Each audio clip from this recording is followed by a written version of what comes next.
අවසරයි.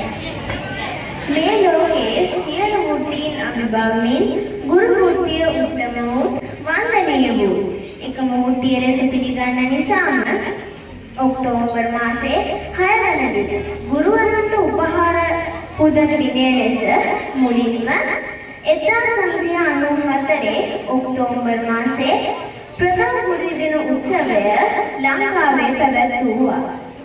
එතෙන් පටන් අද දින වන විට මෙලෙස ගුරු උපහාර දිනය අභිමානාර්ථ ලෙස සමරන්නේ ගුරුවරයා උපහාර ලැබිය යුතුම චරිතයක් නිසා. අපට පුංචි කාලේ දෙමව්පියන් දෙපයින් නැගිටන්නට උදව් කරන්නේ යම්සේද ඒ ලෙසින්ම ලෝකයේ දකින්නට ලෝකයේ හිසවසවා ජීවත් වන්නට ගුරු කරන්නේ ගුරුවරයා. පුංචි කාලේ දසුන් පාසලේ ගුරුවරු පටන් මේ දක්වා අපට මුණ ගැසුණු සියලු ගුරුවරු අපට කලින් අපේ අනාගත සැලසුම් කරුවෝ වෙලා. මුලින්ම එක වසරට බාර දෙන දවසේ අම්මගේ ඇඟේ එළිලා අඬනකොට අපිට අම්මා වෙන්න ඉදිරිපත් වුණු ගුරුතුමිය එදා පටන් අපේ හැම දෙයක්ම හොයලා බැලුවේ අම්මා නැති අඩුව අපට පාසලේදී නොදැනෙන්න.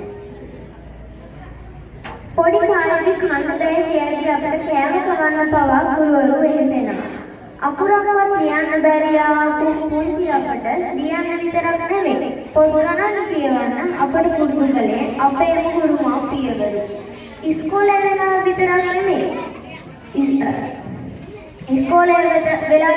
නෙවෙයි මේ ගුරු මව්පියවරු එයාලා පවුලේ එක්ක ඉන්න කාලයක් අපටම කැප කරමින් පාසල් වෙලාවෙන් පසුවත් පන්ති බබන්වමින් අපට ගුරුහරුකම් ලබා දෙන්නේ අපව ලෝකයේ ඉහළම තැනට ගෙනියන්නේ. අපේ ත්‍රිවිධ දක්ෂතා හඳුනා ගනිමින් ඒ දක්ෂතා ඉදිරියට ඔප්නවන්නට අවශ්‍ය ශක්තිය ලබා දෙන ගුරු මව්පියවරු නිතරම හීන දකින්නේ තමන් තරුවක් නම් අපව හසේ ප්‍රබලන සූර්යයා කරන්නේ.